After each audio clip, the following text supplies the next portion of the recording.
Petrochemical industries. This group of industries has been growing very fast in India. A variety of products come under this category of industries. In 1960s, demand for organic chemicals increased so fast that it became difficult to meet this demand. At that time, petroleum refining industry expanded rapidly. Many items are derived from crude petroleum, which provide raw materials for many new industries. These are collectively known as petrochemical industries. This group of industries is divided into four subgroups. First is polymers, then synthetic fibers, then elastomers, and fourth, surfactant intermediate. Mumbai is hub of petrochemical industries. Petrochemical industries, three organizations are working in the petrochemical sector under the administrative control of the Department of Chemicals and Petrochemicals. First is Indian Petrochemical Corporation Limited, IPCL. It is a public sector undertaking. It is responsible for the manufacture and distribution of the various petrochemicals like polymers, chemicals, fibers, and fiber intermediates. Next is Petrophils Corporative Limited, PCL. It is a joint venture of the Government of India and Weavers Cooperative Societies. It produces polyester, filament yarn and nylon chips at its two plants located at Vadodara and Naldhari in Gujarat. Third is Central Institute of Plastic Engineering and Technology, CIPET. It is involved in imparting training in petrochemical industry. Related to this, some important questions. What is the raw material base for the petrochemical industry? Name some of the products of this industry. And the answer is crude petroleum is the raw material for the petroleum industry. It is refined to obtain various products which collectively are referred to as petrochemical industries. This group of industries is divided into four subgroups. First is polymers, then synthetic fibers, elastomers, and surfactant intermediate. Which city is referred to as the petrochemical industry? The city of Mumbai is referred to as the petrochemical industry. Name the important petrochemical centers of India. Important centers include Auraiya in Uttar Pradesh, Jamnagar, Gandhinagar and Hazira in Gujarat, Nagothane, Ratnagiri in Maharashtra, Haldia in West Bengal and Vishakhapatnam in Andhra Pradesh. Under petrochemical industries, two groups in our syllabus. First is polymers, second is synthetic fibers. We will discuss one by one. First is polymers. Polymers are made from ethylene and propylene. These materials are obtained in the process of refining crude oil. Polymers are used as raw materials in the plastic industry. Among polymers, polythene is a widely used thermoplastic. Plastic is first converted into sheets, powder, resins and pellets and then used in manufacturing plastic products. Plastic products are preferred because of their strength, flexibility, water and chemical resistance and lower price. Production of plastic polymers started in India in the late 50s and the early 60s using other organic chemicals. The National Organic Chemicals Industries Limited NOCIL established in private sector in 1960. The National Organic Chemicals Industries Limited (NOCIL) established in private sector in 1961 started the first naphtha based chemical industry in Mumbai. Later, several other companies were formed.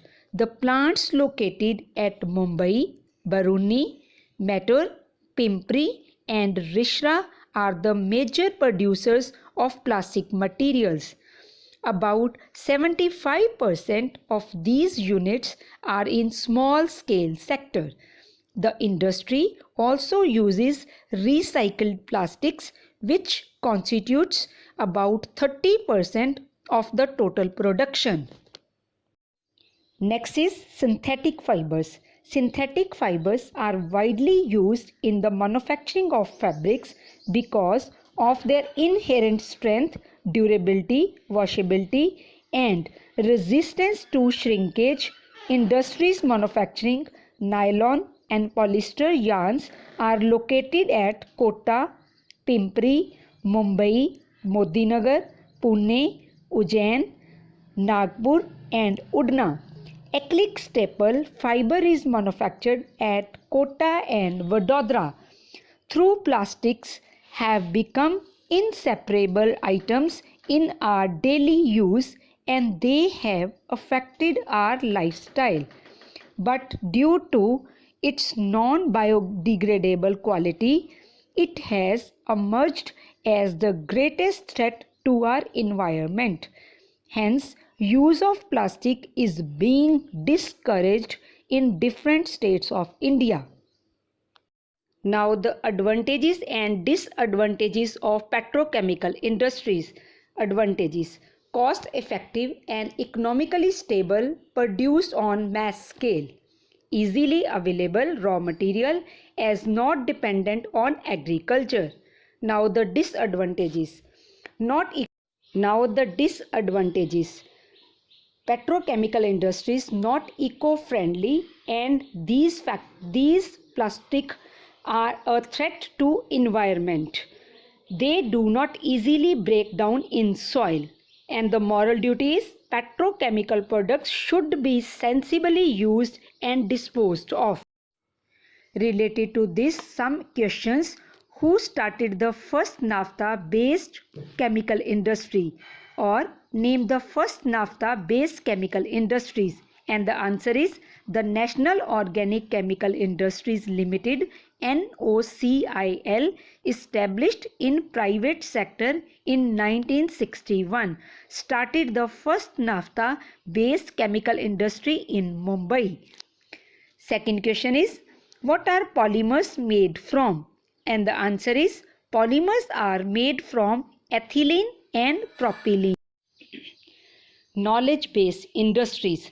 The advancement in information technology has had a profound influence on the country's economy. The information technology revolution opened up new possibilities of economic and social transformation. The IT enabled business process outsourcing ITES BPO services continue to be on a robust growth path. Indian software industry has emerged as one of the fastest growing sector in the economy. The software industry has surpassed electronic hardware production. The Indian government has created a number of software parks in the country. The IT software and services industry account for almost 2% of India's GDP. India's software industry has achieved a remarkable distinction for providing quality products. A large number of Indian software companies have acquired international quality certification. A majority of the multinational companies operating in the area of information technology have either software development centers or research development centers in India. However, In the hardware development sector, India is yet to make any remarkable achievements. A major impact of this growth has been on employment creation, which is almost double every year. Important questions related to this module. What is the major impact of information technology revolution in India? Next, why are petrochemical industries and IT industry considered as modern industries? And the answer is these industries are considered as the most modern industries because they make use of latest modern technology, machinery and computerized methodology. Our next topic is liberalization, privatization, globalization, LPG. First, we will discuss the definition of these terms. First is, what is liberalization? Liberalization means elimination of state control over economic activities, enterprises in decision making and removal of government interference. Second is, what is privatization? Privatization is the transfer of control of ownership of economic resources from the public sector to the private sector. Next is, what is globalization?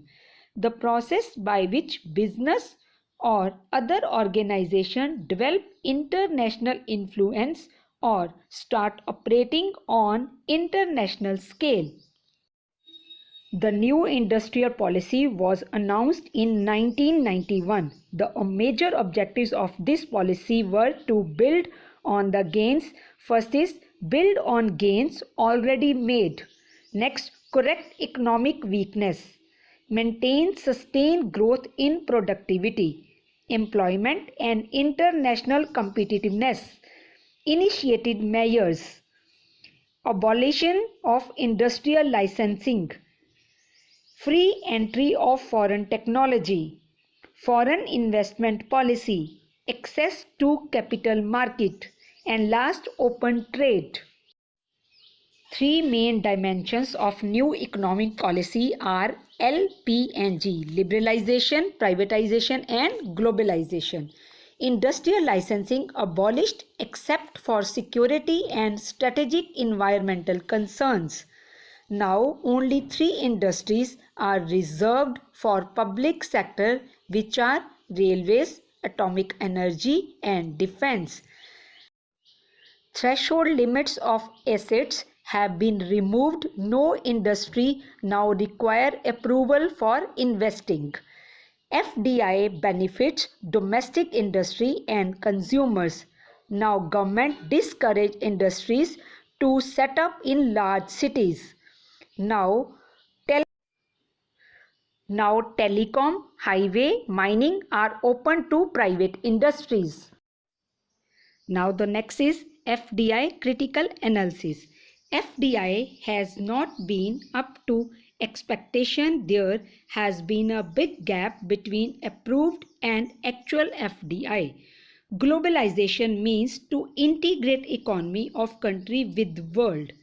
Globalization aims to increase domestic and external competition by opening economy to FDI, removing restrictions to entry of MNCs, allow Indian companies to collaborate with foreign companies, carrying out massive import liberalization programs, opting for exchange rate adjustments for exports promotion. Related to this important question, define FDI. In the new industrial policy, foreign direct investment means FDI, foreign direct investment, has been seen as a supplement to the domestic investment for achieving a higher level of economic development. FDI benefits the domestic industry as well as the consumers by providing technological upgradation, access to global marginal skills, and practice optimum use of natural and human resources, etc. Keeping all this in mind, foreign investment has been liberalized and the government has permitted access to an automatic route for foreign direct investment. The government has also announced changes in the industrial location policies. Industries are discouraged in or very close to large cities due to environmental reasons. The industrial policy has been liberalized to attract private investors, both domestic and multinationals. New sectors like mining, telecommunications, highway construction, and management have been thrown open to private companies. In spite of all these concessions, foreign direct investment has not been up to the expectations. There has been a big gap between approved and actual foreign direct investment. Even though the numbers of foreign collaborations are increasing, larger parts of this investment have gone to domestic appliances, finance, services, electronics and electrical equipments, and food and dairy products. Related to this, one more important question: what is the impact of globalization in India? Or what do you mean by globalization in Indian context? The impact of globalization in India are opening of the economy to foreign direct investment by providing facilities to foreign companies to invest in different fields of economic activity in India. Second is removing restrictions and obstacles to the entry of multinational companies in India. Next, allowing Indian companies to enter into foreign collaboration in India and also encouraging them to set up joint ventures abroad. Next, carrying out massive import liberalization programs by switching over from quantitative restrictions to tariffs in the first place and then bringing down the level of impact duties considerably. Instead of a set of export incentives, opting for exchange rate adjustments for promoting export. Now some noteworthy points. Major share of FDI went to core sectors. Infrastructure was untouched. Gap between developing and developed states has become wider. Major share of investment went to already developed states. Northeastern states are worst sufferers and other economically weaker states couldn't compete with developed state in attracting investment.